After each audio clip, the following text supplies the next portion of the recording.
competitive races for two of Kansas' 4 U.S. House seats are making Republicans sweat to keep their all-GOP state delegation, a twist in a state where President Donald Trump won by nearly 21 points and a leading candidate for governor is gun rights and immigration hardliner Chris Kobach. In one case, the Republican incumbent who faced a tighter-than-expected race 2 years ago faces a field of Democrats energized by dislike of Trump on issues including immigration, healthcare and the environment. In the other, potential big-name candidates opted not to run for the open seat, leaving a Democrat with the best name recognition. Republicans say they can feel their opponents' energy and have been issuing warnings to their conservative base for months. Both of those races are ones that we have known we have to be diligent in and work hard, state GOP Chairman Kelly Arnold said. Who has the motivation to come out? The party that's not in power usually picks up seats and some wins. That's what we are fighting against. To boost Democrats' chances in both districts, the House Majority Super PAC announced plans to reserve $900,000 in television ad time in the Topeka and Kansas City markets in the weeks before the election, far more attention than Kansas Democrats running for Congress have received in recent elections. The conservative Congressional Leadership Fund then promised nearly $3 million worth of ad time. Democrats need to pick up 23 seats nationally to flip the majority in the House. Incumbent Republican Kevin Yoder was destined to be a midterm target after Trump narrowly lost his Kansas City area 3rd district in its urban neighborhoods and comfortable to posh suburbs. Yoder himself fared worse than expected.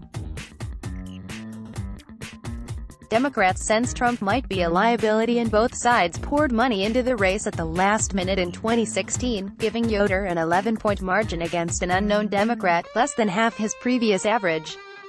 But Democrats' chances could be better in the neighboring 2nd District, which covers most of eastern Kansas from the Nebraska border in the north to Oklahoma in the south.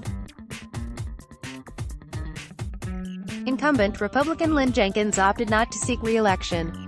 Democrats have their ideal candidate and former state legislative leader and governor candidate Paul Davis.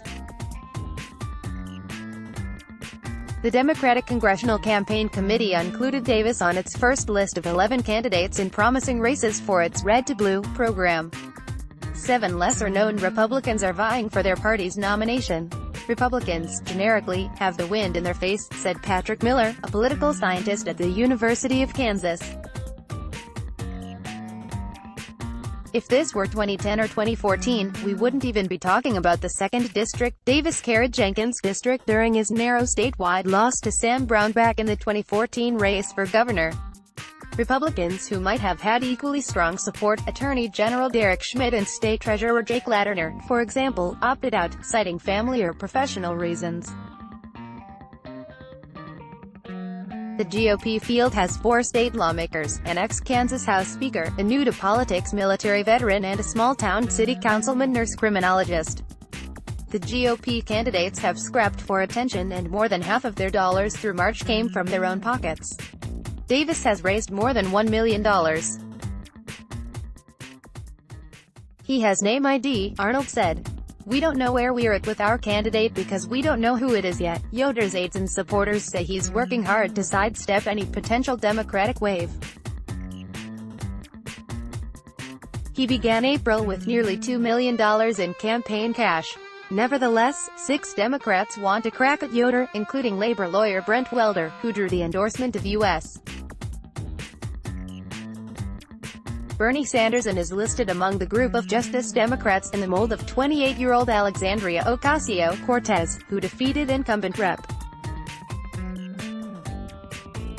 Joseph Crowley in the Democratic congressional primary in New York. Yoder also picked up 2 opponents for the August 7th GOP primary. 1. Trevor Keegan, an information technology consultant, describing himself as a moderate alternative.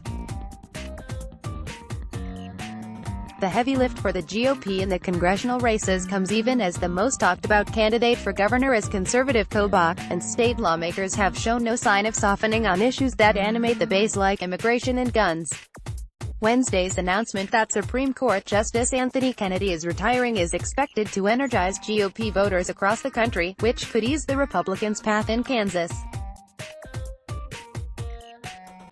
and Republican congressional candidates are not breaking with the president, arguing that voters like his handling of North Korea and Iran and the income tax cuts he pushed. Trump carried Jenkins' district by nearly 17 points 2 years ago, and Republicans expect a revived national economy to help.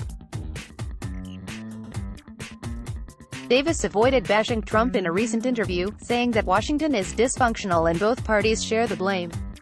Donald Trump is president, and if I'm elected, I'm going to do my best to work with him when he's doing good things, Davis said. I'm going to call him out when he's doing harmful things. Politics, competitive races for 2 of Kansas' 4 U.S.